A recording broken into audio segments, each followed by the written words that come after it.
የኢትዮጵያ የጤና ባለሙያዎች የጀመሩት ንቅናቄ ተጠናክሮ ቀጥሏል።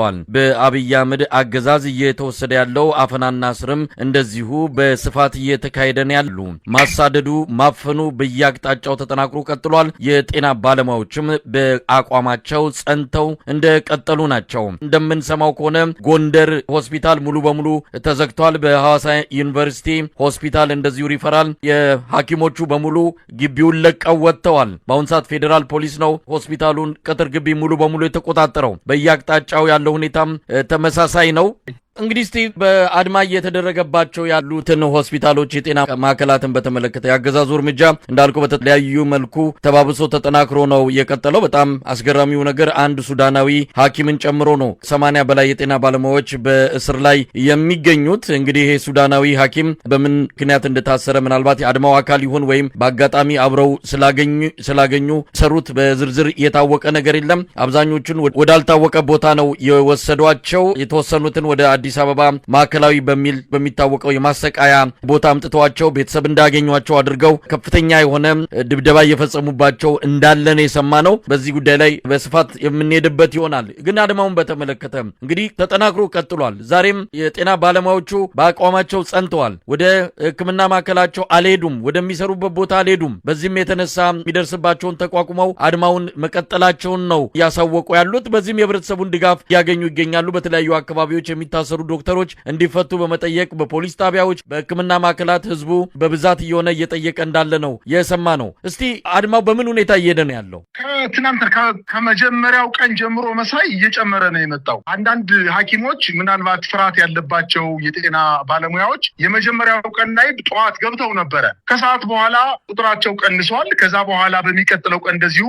ትናንትና ሶስተኛው ቀን ላይ የአድማው ሁኔታ መንግስት እየወሰደ ያለው እርምጃ በጣም ከአድማው ጋር የሚመጣጠን ባለመሆኑ ከአቅማቸው በላይ ሆኖ እንኳን በአቋማቸው ጠንተው ራሳቸውን ሰውረው ተቀምጠው ያለ። ዛሬ ደግሞ በጣም እየፈጸመ ያለው ተግባር ጭካኔው በጣም ከሚቋቋሙት በላይ ሆኖባቸዋል። ለምሳሌ መሳይ እነዚህ በጥቁር አንበሳ እንዲሁም በአንዳንድ ሆስፒታሎች፣ በክልል ሆስፒታሎች እዛው ቅጥር ግቢ ውስጥ ሲኒየር የሚባሉ በጣም ረጅም ልምድ ያላቸው ስፔሻሊስት እና ሳብ ስፔሻሊስት ዶክተሮች ሬዚደንት ተብለው እዛው መኖሪያ ቤት ተሰጧቸው። ምክንያቱም እነሱ ናቸው አጠቃላይ የኦፕሬሽኑን አጠቃላይ የሕክምና እንቅስቃሴውን የሚመሩት። እንግዲህ ሕክምና እንደሚታወቀው ኦፕሬሽን ሲሰራ በርካታ የተለያየ ደረጃ ያላቸው ዶክተሮች ናቸው ኦፕሬሽን የሚያደርጉት። የእነዚህ ኦፕሬሽን ኃላፊዎች ወይም የሕክምና ማዕከላት ኃላፊዎች እዛው ሕክምና ማዕከሉ ውስጥ ሬዚደንስ ዶክተሮች ተብለው ቤት ተሰጧቸው እዛው የሚኖሩ በርካታ ዶክተሮች አሉ። ዛሬ ጥቁር አንበሳ ውስጥ በመግባት ሕክምና ማትሰጡ ከሆነ መንግስት ከሰጣችሁ ቤት አትቀመጡም ብሎ ጉሮሯቸውን እያነቀ በጣም ከመንግስት የማይጠበቅ እንግዲህ 24 ዓመት 25 ዓመት የተማረ ሳብ ስፔሻሊስት ዶክተር 3 ወር በተማረ ወታደር ጉሮሮውን ታንቆ እየተገፋ እየተደበደበ በስናይፐር በመስረጌስ በበርካታ ወታደር እየተገፋና እየተደበደበ ክብሩ ተቀንሶ መኪና ላይ ተጭኖ ወዳልታወቀ ስፍራ ሲወሰድ ማየት እውነት በጣም ሀገራችን በከፍተኛ ደረጃ ውርደት ላይ እንዳለች ነው ለማየት የቻልነው። ይሄ ነገር ግን ዶክተሮችን ወደ ኋላ ሊመልሳቸው አልቻለም። ይሄን መንግስት እኔ ይወቀው ባላቅም፣ ነገር ግን በዚህ እርምጃ ግን መንግስት እየተከተለ ያለው መንገድ ግን ዶክተሮችን ወደ ጤና ማዕከላት ሊያመጣቸው እንደማይችል የኢትዮጵያ ሕዝብ አውቋል። እነሱም በአቋማቸው እንደጸኑ ነው። በርካታ የሕክምና ማዕከላት ላይ እጅግ በጣም ሕክምና የሚያስፈልጋቸው ሰዎች በከፍተኛ ደረጃ እየተጎዱ ነው፣ በብዛትም እየሞቱ ነው። ይሄ በተጨባጭ እየተከሰተ ያለ ችግር ነው። አንዳንድ ክትትል የሚያስፈልጋቸው የስኳር በሽተኞች፣ የነርቭ በሽተኞች፣ እነዚህ የግፊት በሽተኞች ስትሮክ እየመታቸው የሕክምና ዶክተሮች ካላገኟቸው እና መድኃኒት ካልሰጧቸው በስተቀር መድኃኒቱን ፋርማሲ ውስጥ ደው ገዝተው መጠቀም የማይችሉ ግዴታ በፕሪስክሪፕሽን የሚሰጡ መድኃኒቶችን ማግኘት ሳይችሉ ቀርተው በመንግስት ቸልተኝነትና በመንግስት ክፋትና ተንኮል በርካታ ሰው እየሞተ ነው ያለው። መንግስት ስለ ዜጎቹ ግድ እንደሌለው ያየንበት የመንግስት እርምጃ ተጠናክሮ እየቀጠለ ነው። ዶክተሮች ዶክተሮቹ በተለያየ ሚዲያ እየወጡ እየተናገሩ ነው። እየታፈነ ነው፣ ከአቅማችን በላይ ሆኖብናል። መንግስት እንደዚህ ጨካኝ መሆኑን አላወቅንም ነበረ። ነገር ግን የፈለገውን ያክል ቢጨክን ከኛ እነሱ ከሚወስዱት እርምጃ ክብራችን ይበልጣልና ከነ ክብራችን ነው ከገደለንም ምንሞተው ከነ ክብራችን ነው። ጋውን ብቻ የለበሰ ምንም ነገር ያልያዘ ዶክተር የሕክምና ባለሙያ ከነጋወኑ መሳሪያ ተደቅኖበት ምንም እኮ መሳሪያ አያስፈልግም ዱላ ያዘ ፖሊስ እርምጃው ትክክል ነው እያልኩ ባይሆንም ግን እንደው ወደ ህግ ማዕከላት እንኳን ለመውሰድ ቢፈልጉ እንኳን በፌደራል ፖሊስ አይደል በአዲስ አበባ ፖሊስ እና በክልል ፖሊሶች እኮ ዱላ ተይዞ ፖሊሶች ከነ ክብራቸው እኮ ጭነው መውሰድ ይችላሉ። መትረጌስ የጠመዱ ሪፐብሊካን ጋርድ ቀይ ቦኔት ያደረጉ ወታደሮች በመኖሪያ መንደራቸው ሂደው በጂፒኤስ ትሬስ በማድረግ ስልካቸውን እያነቁ እያወጡ አንዳንዶችን ከከተማ ወጣው ሲሄዱ እየተከተሉ እያያዟቸው ነው። ከፍተኛ ጭንቀት ውስጥ ነው ያሉት ሐኪሞቹ። መንግስት ምን ያክል ጨካኝ እንደሆነ ያዩበት አድማ ነው ይሄ ነገር። ምናልባት እንግዲህ ዛሬ ይጠናቀቃል ተብሎ ነበር፣ ግን የመንግስት እርምጃ በጣም አስከፊና ጭካኔ የተሞላበት በመሆኑ ምናልባትም ዶክተሮቹ ወደ ስራቸው ሁሉ ላይ መለሱ ይችላሉ። መንግስትም በትናንትናው ዕለት እንዳቀረብከው ማስታወቂያ በየቦታው ይለጥፋል። በሚዲያ ሰራዊቱ ደግሞ ለምሳሌ ሐዋሳ ከተማ ላይ ከ50 በላይ ዶክተሮችን ማስታወቂያ ለጥፏል። ይህ ማለት ከ50 በላይ የሕክምና ዶክተሮች ስራቸው ላይ አልተገኙም ማለት ነው። ነገር ግን አንዳንድ ጥቂት ቁጥራቸው ዝቅተኛ የሆነ የተጠለፉ በፖለቲከኞች የተጠለፉ ሀገራችን ወደ ሰላምና ወደ እድገት እንዳትሄድ የሚፈልጉ ኃይሎች የጠለፏቸው ጥቂት ዶክተሮች ነው እያለ ያለው። ግን በየቦታው ማስታወቂያ እየለጠፈ ያለው ግን በርካታ ዶክተሮችን ነው። እንተካቸዋለን፣ እነዚህ ሰዎች በሕክምና ማዕከሉ አይቀጥሉም እያለ ነው። እነሱም እንግዲህ ማን አሸናፊ እንደሚሆን እንግዲህ በሰሞኑ የሚታይ ነገር ነው። ነገር ግን እስካሁን ድረስ ግን መንግስት ሽንፈቱን ለመሸፈን በዶክተሮች ላይ ጭካኔ እየፈጸመ እንደሚገኝና መፍትሄ ማምጣት የማይችል መንግስት እንደሆነ አብዛኛው የኢትዮጵያ ሕዝብ ተረድቷልኝ። ምናልባትም ሌሎቹ የመንግስት ተቋማት እገዛ አድርገው አድማው ከፍተኛ ደረጃ ተቀጣጥሎ መንግስት ጭንቀት ውስጥ የሚገባበት ጊዜ ሩቅ አይደለም ብዬ ነው ማስበው። ለዚህም ደግሞ እንደ ዋነኛ ምክንያት ለበርካታ ቀናት ምናልባት ከትናንት ወዲያ ትናንትና ዛሬም እንዲሁ መምህራን እየከፋፈሉ በየቦታው ትናንትና ሁሉንም መምህራን ጠርተው ነበረ። ዛሬ ደግሞ የ11ኛ ክፍልና የ12ኛ ክፍል መምህራን ብቻቸውን ጠርተው በየአዳራሹ ሰብስበው ያነሳችሁት ጥያቄ ዶክተሮች ያነሱት ጥያቄ በሂደት የሚመለስ ነው፣ የእናንተንም እያየነው ነው፣ ስለዚህ ትብብር ማድረግ የለባችሁም የሚል ማባበያ ነገር የሚመስል ነገር እያቀረቡላቸው ነው። በተደጋጋሚ በአዳራሾች ላይ ደህንነቶቹ፣ የከተማ አስተዳደር አመራሮች አጠቃላይ ስራቸውን ፈተው መምህራንን በመለመን ላይ ነው የሚገኙት። መጀመሪያ የሚያዋጣ መስሏቸው ወደ ማስፈራራት ሄደው ነበር፣ እሱ አልተሳካላቸው። አሁን ደግሞ ወደ ማባበል እየገቡ እንደሆነ ነው ዛሬ የደረሰኝ መረጃ የሚያመላክተው። ምን ነገሮች ናቸው ዛሬ በአራተኛው የአድማ ቀን ላይ እየተከሰቱ ያሉት? ነገሮቹ በጣም እየረገቡ ይሄዳሉ። መንግስትም በተወሰነ ደረጃ ከልሁና አሁን እየፈጸመ ካለው ጭካናዊ ተግባር ተመልሶ የዶክተሮችን ጥያቄ በተወሰነ ደረጃ ዛሬ የመመለስ እድል ይኖረዋል የሚል እምነት በአብዛኛዎቹ ማህበረሰብ ዘንድ እንዲሁም በዶክተሮችና በጤና ባለሙያዎች ዘንድ ነበረ። እነሱም ማሳየት የሚገባንን መጠየቅ የሚገባንን ጥያቄ ጠይቀናል። ስለዚህ በተወሰነ ደረጃ በጣም በርካታ ሰው በየሆስፒታሉ እየሞተ ስለሆነ ከፍተኛ የሆነ ስቃይና ሮሮ እየተሰማበት ስለሆነ መንግስት እንደው የተወሰኑ ጥያቄዎችን ከመለሰ ሊመለሱ ይችላሉ የሚል እምነት ነው የነበረኝ። ነገር ግን በየቀኑ እየጨመረ ዛሬ 4ኛ ቀን ነው። በተለያዩ ሆስፒታሎች፣ ጤና ጣቢያዎች የሚሆን ሕክምና ማዕከላት በአጠቃላይ ዶክተሮቹ ወይም ሐኪሞቹ ከማዕከላት ወጣው ሆስፒታሎቹ ጭር ብለው ነው የዋሉትኝ። መንግስት በጣም እያደረገ ያለው ነገር በአጠቃላይ ጥሩ አይደለም። እነሱ ጥያቄ መብት ነው ጥያቄ ያቀረቡትኝ መብታቸውን ነው። ነገር ግን መንግስት እየወሰደ ያለው ነገር ጥላቻዊ ተግባር እየፈጸመ ነው። በአጠቃላይ ዶክተሮችን በሄዱበት ሁሉ ቦታ ሁሉ እየተከተለ በሲሻው በእንቅስቃሴ ሲያደርጉ ከአንድ ቦታ ወደ አንድ ቦታ እንቅስቃሴ ሲያደርጉ ሲፈልግ ደግሞ በጂፒኤስ ሞባይላቸውን ትሬስ አድርጎ በጂፒኤስ እየተከታተለ ከከተማ የሚወጡ ዶክተሮችን ከተለያዩ ቦታዎች ላይ ራሳቸውን ለጊዜው አቅበው ተቀምጦ ያሉ ዶክተሮችን እያፈነ ወዳልታወቀ ስፍራ እየወሰዳቸው ነው። ምን እያደረጋቸው እንደሆነ አይታወቅም። ነገር ግን ዛሬም ለ4ኛ ጊዜ በተለያዩ ማዕከላት ላይ ምንም አይነት እንቅስቃሴ የሕክምና የሕክምና አገልግሎትን እየተሰጠ አይደለም። ልክ እንደ ትናንትና ሁሉ ዛሬ እነዚህ አገልግሎት ይሰጣሉ። ለጊዜው በከፊል ስለሆነ የከፊል ሕክምና አስቸኳይ እየተባሉ ለምሳሌ የህፃናት ሕክምና ክፍል፣ የማዋለጃ ክፍል እንዲሁም የቀዶ ጥገና አስቸኳይ የቀዶ ጥገና ክፍሎች አገልግሎት ይሰጣሉ ተብሎ ዶክተሮችን ተመድበው እነዚህን ሐኪሞች ዶክተሮች ገብተው የሌሎችን የጠፉትን ዶክተሮች ስልክ ቁጥር አምጡ በማለት ድብደባ በመፈጸም ከፍተኛ በደል እየፈጸሙባቸው ነው። አስረው እየወሰዷቸው ነው። በዚህ ምክንያት በርካታ ሆስፒታሎች ሙሉ በሙሉ አገልግሎትን አቋርጠዋል። በሐዋሳ፣ በወላይታ ሶዶ፣ ጥቁር አንበሳ ሆስፒታል፣ ጎንደር፣ በተለያዩ አካባቢዎች ባህር ዳር ጥበበ ግዮን ሆስፒታል እና ፈለገ ሕይወት ሆስፒታል፣ ደብረ ታቦር፣ ወልዲያ እንደዚህ የመሳሰሉ ሆስፒታሎች ሙሉ በሙሉ አገልግሎታቸውን እያቋረጡ ሕክምና ማዕከላት ሙሉ በሙሉ ተዘግተዋል። መንግስት ደግሞ በጣም እያሳደዳቸው ነው። ዶክተሮችን በሀገራቸው ራሳቸውን አቅበው በተወሰነ ቦታ ላይ ለ5 ወይም ለ6 ቀን አድማ ለማድረግ ህገ መንግስት የሚፈቅድላቸውን መብታቸውን እንኳን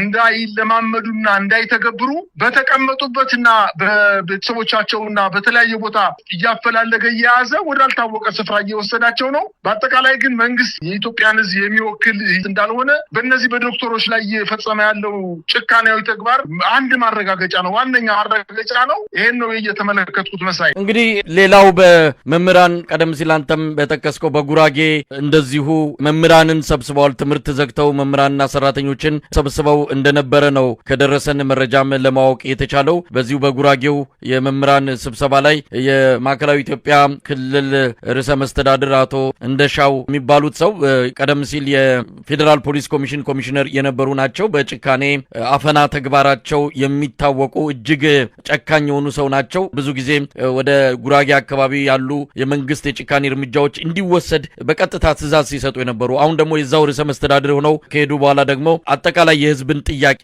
የመምህራንንም የብዙዎቹን የመብት ጥያቄዎች በማፈን ከፍተኛ የሆነ በደል የሚፈጽሙ ሰው ናቸው። እነዚህ በእሳቸው ስር ያሉት ማዕከላዊ ኢትዮጵያ ካቢኔ አመራር አባላት ተበታትነው መምህራንን ሰብስበው ነበረ። በዛሬው ቀን አስቸኳይ የተባለው የመምህራን ስብሰባ ትውልድ በመምህር ይቀረጻል፣ ሀገር በትምህርት ይበለጽጋል በሚል ርዕስ የተጠራ የብልጽግና ፓርቲ የዞኑ ዋና ተጠሪ ከንቲባው እንደውም እሳቸው በተገኙበት የተካሄደ እንደሆነ ነው የሰማነው። ነገር ግን ያው የተገኘ ውጤት የለም። ማባበልም ማስፈራራትም የታከለበት ግራ እንደገባቸው የታየበት እንደሆነ ነው ስብሰባውን ከተከታተሉ መምህራን የደረሰን መረጃ የሚያመለክተው። እንግዲህ መምህራን አሁን ኢላማ ተደርገዋል። መምህራን ተቀላቀሉት ማለት የዚህ ስርዓት እድሜ ያበቃል ማለት። መምህራን ደግሞ መውጣት አለባቸው። ከጤና ባለሙያዎች የከፋ የኑሮ ሁኔታ ውስጥ የሚገኙት መምህራን ናቸው። ምናልባት አገዛዙ በጥቅማ ጥቅም የደለላቸው፣ ለምሳሌ በኦሮሚያ ክልል መሬት እንሰጣቸዋለን ብለው የተሰጣቸውም አሉ።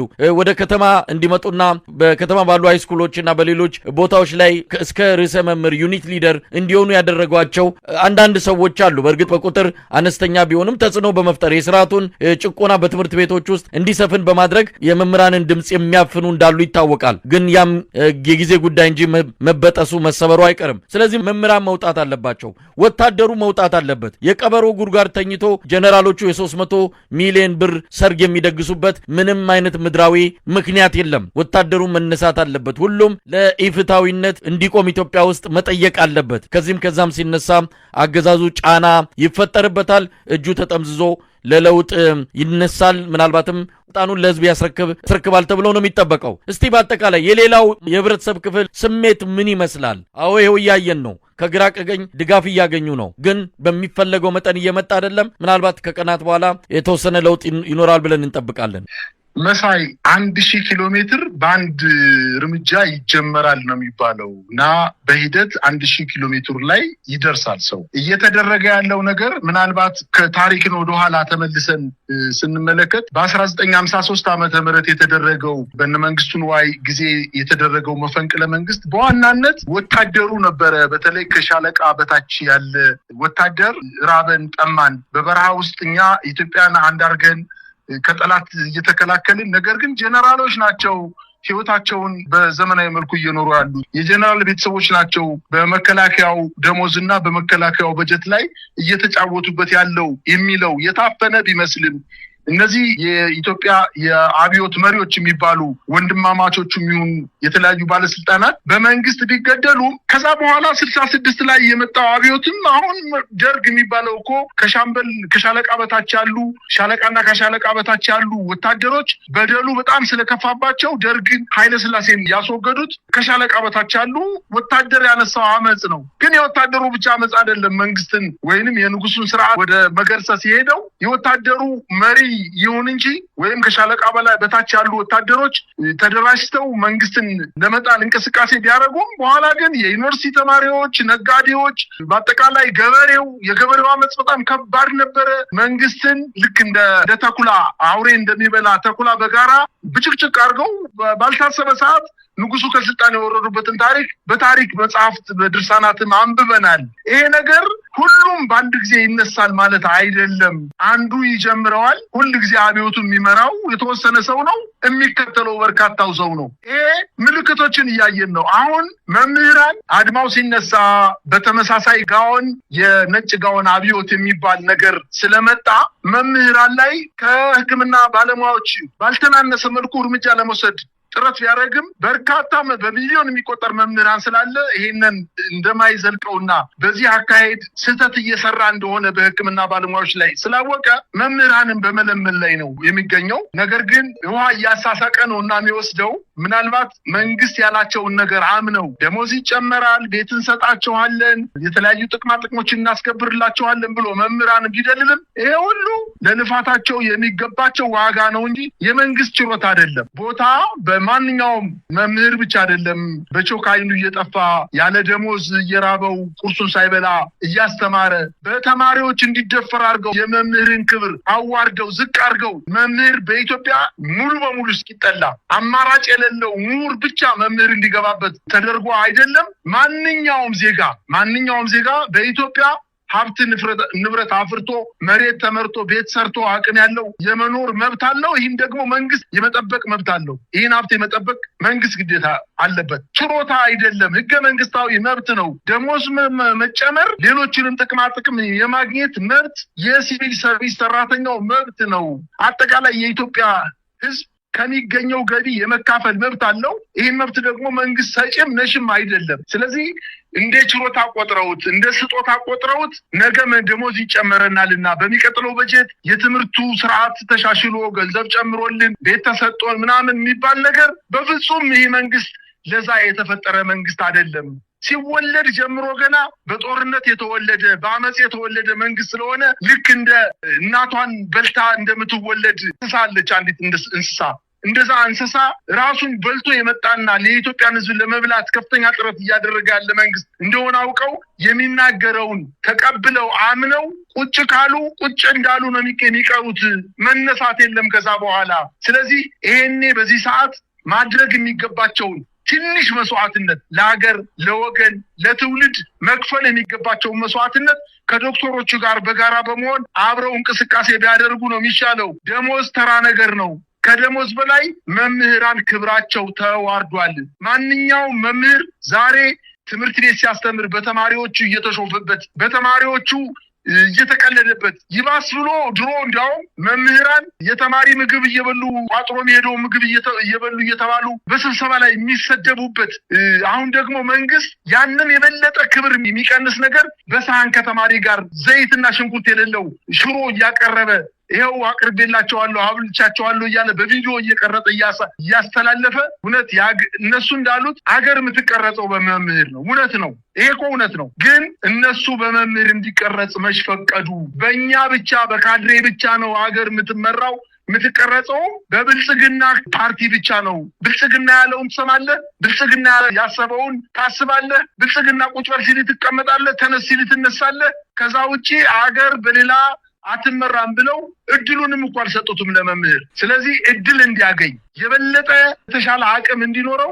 አመጹን መቀላቀል ወይንም አድማውን መቀላቀል አለበት የሚል እምነት ነው ያለኝ። መሳይ ሐዋሳ አካባቢ የሚሰማው ነገር ሁለት መረጃዎች መጥተዋል። እነዚህ መረጃዎች በጣም አስገራሚ ናቸው። ምን ያህል ይሄ አድማ ይሄ በጤና ባለሙያዎች የተነሳው ንቅናቄ ሁሉንም እያሳተፈ እንዳለ የሁሉም ትብብር እየተገኘ መሆኑን የሚያመላክት ነው። የሐዋሳ ዩኒቨርሲቲ መምህራን የሐዋሳ ዩኒቨርሲቲ አስተማሪ ተማሪዎች አድማውን መቀላቀላቸውን አስታውቋል። አሁን ከደቂቃዎች በፊት በወጣ መረጃ ላይ አስተማሪዎቹ የሐዋሳ ዩኒቨርሲቲ መምህራን በጋራ ባወጡት መግለጫ ላይ እንደገለጹት ከሆነ የኢትዮጵያ የጤና ባለሙያዎች ያቀረቡት ህጋዊና ፍትሃዊ ጥያቄን በመደገፍ ከጎናቸው እንደምንቆም ልናረጋግጥ እንወዳለን ብለዋል። ስለዚህ አድማውን መቀላቀላቸውን የሚገልጽ መረጃ ነው የወጣው። ሌላው በጣም አስገራሚው የሐዋሳ ዩኒቨርሲቲ የሕክምናና ጤና ሳይንስ ኮሌጅ በእነዚህ ስራ ባቆሙ የሕክምና ባለሙያዎች ምትክ የቅጥር ማስታወቂያ ማውጣቱ ይታወሳል። በዚህም ለቀድሞ የሕክምና ተመራቂ ተማሪዎች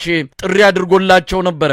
ኑና በጎደሉት ገብታችሁ ስሩ የሚል። እነዚህ የቀድሞ የሐዋሳ ዩኒቨርሲቲ የሕክምና ተመራቂዎች በጋራ አንድ ደብዳቤ ለሐዋሳ ዩኒቨርሲቲ ሕክምናና ጤና ሳይንስ ኮሌጅ የሰው ሀብት አስተዳደር ዳይሬክቶሬት ምላሻቸውን ሰጥተዋል። ላቀረባችሁልን ጥሪ እናመሰግናለን። ነገር ግን እኛ የእውቀት ልጆቻችሁ ፍጹም ከስሜታዊነት ርቀን ክፉ ደግ ሳንመላለስ እስካሁን የነበረውን ችግር አልፈናል። ስለሰጣችሁን የሥራ ዕድል በመላው የቀድሞ ተመራቂዎች ስም ከልብ እያመሰገንን እኛ የቀድሞ ተመራቂዎቻችሁ በርካታ የሙያ አጋሮቻችን ያለምንም አግባብ እየታሰሩና እየተንገላቱ እያየን ይህንን የሥራ ዕድል እንደማንቀበል በፍጹም ትህትና ለማሳወቅ እንወዳለን። በመሆኑም በዚህ አስቸጋሪ ጊዜ የሀገር አቀፍ ጥያቄዎች ሳይመለሱ አካላችንን ከህሊናችንና ከአእምሯችን ጋር አዋህደን ተረጋግተን ወደምንወደው ስራችን ገብተን ለማገልገል አያስችለንም። እኛ የእውቀት ልጆቻችሁ ያለንበት ሁኔታ ከስሜታዊነት በመጽዳት እንደምትረዱት ተስፋ እናደርጋለን።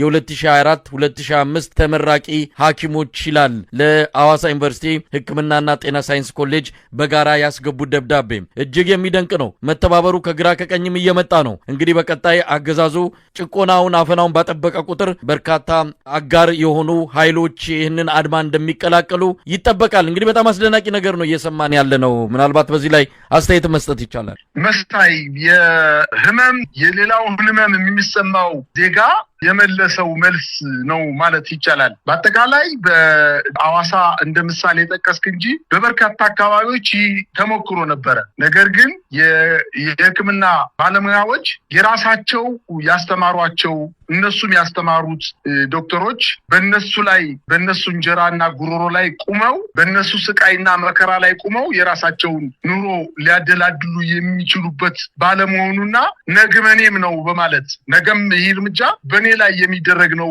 በማለት የነሱ ህመማችን ነው በአጠቃላይ በሰጡት መግለጫ ላይ እውነት የተማረ ይደለኝ ይባላል። እውነት ለመናገር እነዚህ ሰዎች መንግስት መግጠም ከማይገባው መጋጨት ከማይገባው ኃይል ጋር እንደተጋጨ ነው። አጠቃላይ የእንዳንዱ የተከተላቸው የማስተንፈስና የማቀዝቀዝ እንቅስቃሴው በሙሉ እየከሸፈበት በየሰዓቱ የተለያዩ ነገሮችን ወይንም የተለያዩ መንገዶችን እየተከተለ እነዚህ ሰዎች ተገደው ወደ ሕክምና ማዕከላት መጠው ተሸንፈው ወደ ሕክምና ማዕከላት መጠው ለእድሜ ዘመናቸው በመንግስት አድርጉ ሲባሉ የሚያደርጉ ብቻ እንዲሆኑ ለማድረግ እንቅስቃሴ ቢያደርግም አልተሳካለትም። ካድሬ ግን እንግዲህ ስራውን እየሰራ ነው። በአጠቃላይ በትናንትናው ዕለት አንተ እንዳልከው የሕክምና ባለሙያዎች ይህን መልስ መስጠታቸው እኔ ብዙ አልገረመኝም። ትናንትና በተካሄደው የመምህራን ስብሰባ መምህራን በተለይ የሸገር ከተማ በአዲስ አበባ ዙሪያ ያሉ በኦሮሚያ ክልል የሚታወቁ የሸገር ከተማ አስተዳደር መምህራንና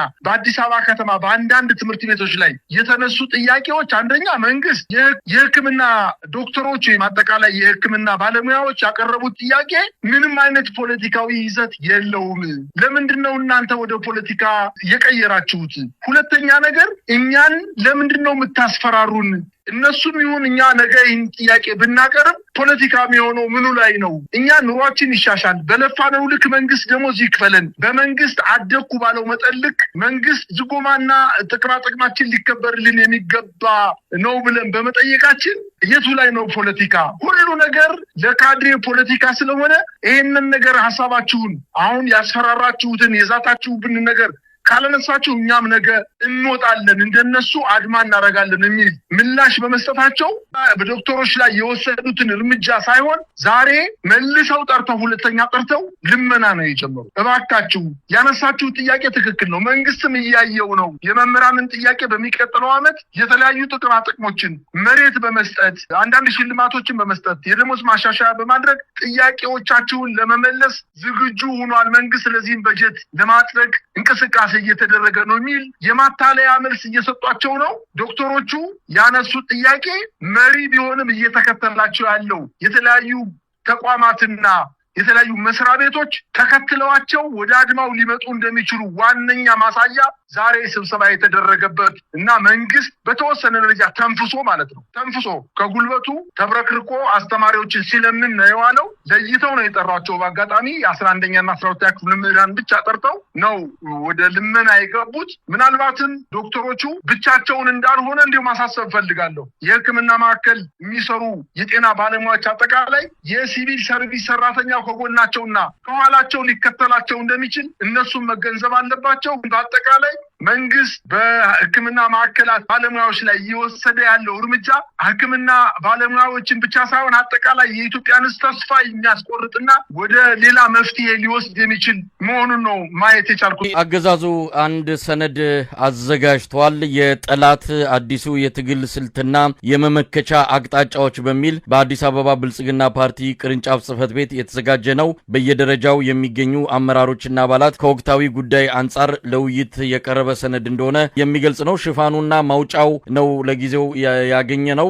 ወቅታዊ የአፍራሽ አካላት ሁኔታ ከትጥቅ ትግል ወደ ህዝባዊ አመጽ ይላል። እንደዚሁም ወቅታዊ የጤና ባለሙያዎች እንቅስቃሴ ይላል። አፍራሽ አካላት ሊጠቀሙባቸው የሚችሉ ስልቶች፣ እንደ አዲስ አበባ ብልጽግና ፓርቲ አመራርና አባላት ልንከተላቸው የሚገቡ አቅጣጫዎች የሚሉ ማውጫዎች አሉት። እንግዲህ በማውጫዎቹ ዝርዝር ነገሮች ተቀምጠው ለውይይት ቀርቧል። እንግዲህ ዝርዝሩን ስናገኝ የምንነጋገርበት ይሆናል። አገዛዙ ማጣፊያው እንዳጠረው የሚይዝ የሚጨብጠው እንዳጣ የሚያሳይ ሰነድ ነው። ምናልባት ምን ሊያደርግ እንደሚችል የሚታወቅ ነገር የለም። በማህበራዊ ሚዲያ ላይ የማጥላላት ስም የማጥፋት በዶክተሮቹ ላይ ከፍተኛ የሆነ ክብርን በሚነካ መልኩ ካድሬዎቹ የዲጂታል ሰራዊት አባላቱ አውርቶ አደር የሚባሉት ነው ምንም አይነት ለሀገሪቱ ጠብ የሚል ነገር የማያስገኙ ሆድ እንጂ እጅና እግር ያልፈጠረባቸው መብላት እንጂ መስራት የማይችሉ ካድሬዎችና የዲጂታል ሰራዊት አባላት እነዚህን የሕክምና ባለሙያዎችና መብት የሚጠይቁ ሰዎችን በአጠቃላይ ካገዛዙ አንጻር የተለየ ሐሳብ ያላቸውን በሙሉ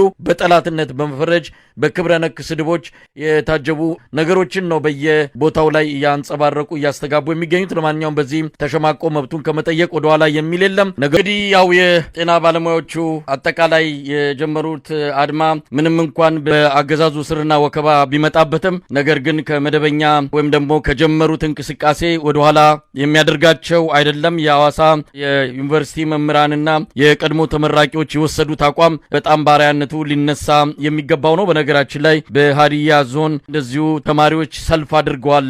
ዛሬ ሰልፉ በዋናነት ለመምህራን ደሞዝ ይከፈል የሚል ነው። በሃዲያ እንደምታስታውሰው ቀድሞ ነው የመምህራን የሥራ ማቆም አድማም የጤና ባለሙያዎችም የተጀመረው። አሁን ሀገራዊ ሲሆን የበለጠ ድምጻቸው የሚሰማበት አጋጣሚ ነው የሚፈጠረው። ተማሪዎች ወጥተው ጠይቋል። ከዚህ በፊትም ሰልፍ ያደርጉ ነበር፣ ዛሬም አድርጓል። እንግዲህ ለመምህራን ደሞዝ ይጨመር ነው። ህፃናትም ጭምር ነው የወጡት። እነሱ ደሞዝ ተከፍሏቸው እኛ ወደ ትምህርት መምጣት የምንችልበት ሁኔታ ነው ያለው። ደሞዝ ካልተከፈላቸው ትምህርት አናገኝም ብለው ስለ ራሳቸውም ጭምር ነው ወጥተው ድምጻቸውን ሲያሰሙ የነበሩት። ይህ ነገር በየአቅጣጫው በየቦታው የሚቀጣጠል እንደሚሆን ከወዲሁ ምልክቶች እየታዩ ነው።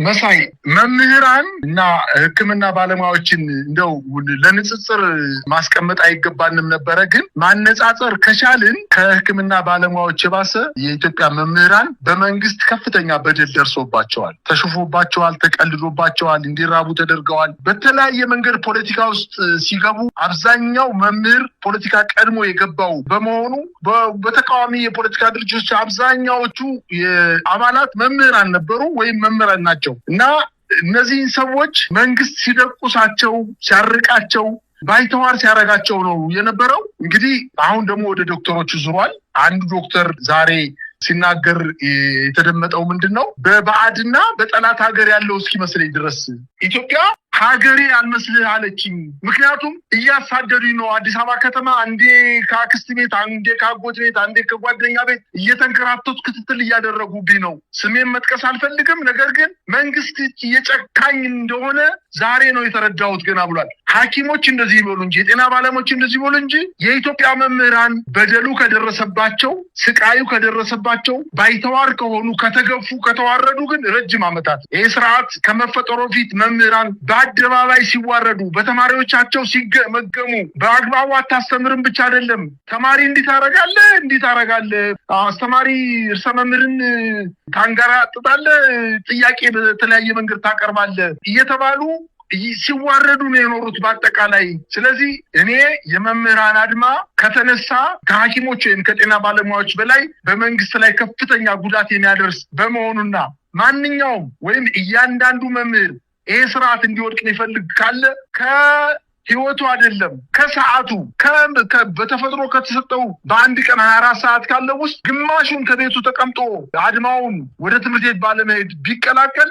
ይሄ ስርዓት ያገዛዝ ጊዜው እንደሚያልቅ ነው የምረዳው። በአጠቃላይ ግን እንተ እንዳልከው በተለያዩ አካባቢዎች የመምህራኖች እና የትምህርት ማህበረሰቡ ዩኒቨርሲቲዎች ጨምሮ በዩኒቨርሲቲ ትምህርት ቤቶች በዩኒቨርሲቲ ያሉ መምህራን አንተ እንዳልከው የሐዋሳ መምህራን የተለያዩ የሪፈራል ዩኒቨርሲቲ ሆስፒታሎች ስፔሻላይዝድ ሆስፒታሎች መምህራን አድማውን እንደተቀላቀሉ ነው። ነገር ግን ሌላ ከሕክምና ውጭ ያሉ የዩኒቨርሲቲ መምህራን ራሱ መሪ ሆነው አንዳንድ ዝግጅቶችን እያደረጉ እንደሆነ ነው የደረሰኝ መረጃ የሚያመላክተው። ግን ምልክቶች እየታዩ ነው። መምህራን አድማውን ከሐኪሞች ጋር ለመቀላቀል ምናልባትም ከሰኞ ጀምሮ ዶክተሮቹ አጠቃላይ በኢትዮጵያ ያሉ ሆስፒታሎችን ሙሉ በሙሉ በእቅዳቸው መሰረት መንግስት ይሄ ከመፈጸሙ በፊት መልስ ይሰጠናል የሚል ግምት ብቻ ሳይሆን ከግምት በላይ የሆነ እምነት ነበራቸው ሐኪሞች። ነገር ግን መንግስት ይህን ያክል ጨካኝ ሆኖ ጥያቄዎችን ላለመመለስ የዜግነት መብታችንን ነፍጎ ስቃይና በደል ያደርስብናል ብለን አላመንም ነበረ። ይሄን ካደረገ በዚህ ጫና ወደ ሕክምና ማዕከላት አንገባም ብለው በአቋማቸው እንደጸኑ ነው። ምናልባት ከሰኞ ጀምሮ ተከፍተው የነበሩ በጥቂቱ አገልግሎት ሲሰጡ የነበሩ የሕክምና ማዕከላት ሙሉ በሙሉ በኢትዮጵያ ይዘጋሉ። ከፍተኛ ጉዳት ይደርሳል። አስተማሪ ቢያቆም ምናልባት ለአንድ ወር ለሁለት ወር ትምህርት ሊቋረጥ ይችላል። ነገር ግን ሐኪሞች ሕክምና አቆሙ ማለት በርካታ ህሙማን በህይወት ያልፋሉ። አሁንም እያለፉ ነው፣ እየሞቱ ነው። ከፍተኛ ጉዳት እየደረሰባቸው ነው። ስትሮክ እየመታቸው ወደ ሕክምና ማዕከላት የሚሄዱ ታካሚዎች ክትትነትና እልህ ምክንያት ሕክምና ሳያገኙ ምናልባት ፓራላይዝ እየሞቱ ያሉ በርካታ አረጋውያን እድሜያቸው የገፋ ሰዎች ስቃይ ላይ ውስጥ ነው ያሉት። እንግዲህ ይሄ ነገር እንዲቀጥል መንግስት የፈለገ ይመስላል። መልስ ላለመስጠት እንቅስቃሴ እያደረገ ነው። ይህን ተከትሎ ግን ሐኪሞቹ እንግዲህ እንደ መንግስት እንደ አባት ሆኖ ዜጎችን በኩል ማስተዳደር ሲገባው ለስልጣኑ ብቻ የራሱን ጥቅም ለማስከበር ብቻ እንቅስቃሴ እያደረገ እንደሆነ የኢትዮጵያ ሕዝብ ተረድቷል። ይሄንን አድማ የኢትዮጵያ ሕዝብ አግዞት ወደ አንድ ነገር ውጤት እንዲያመጣ የኢትዮጵያ ሕዝብ እድሉን እንዲጠቀምበት ይገባል የሚል እምነት ነው ያለኝ። በጣም ነው የማመሰግነው።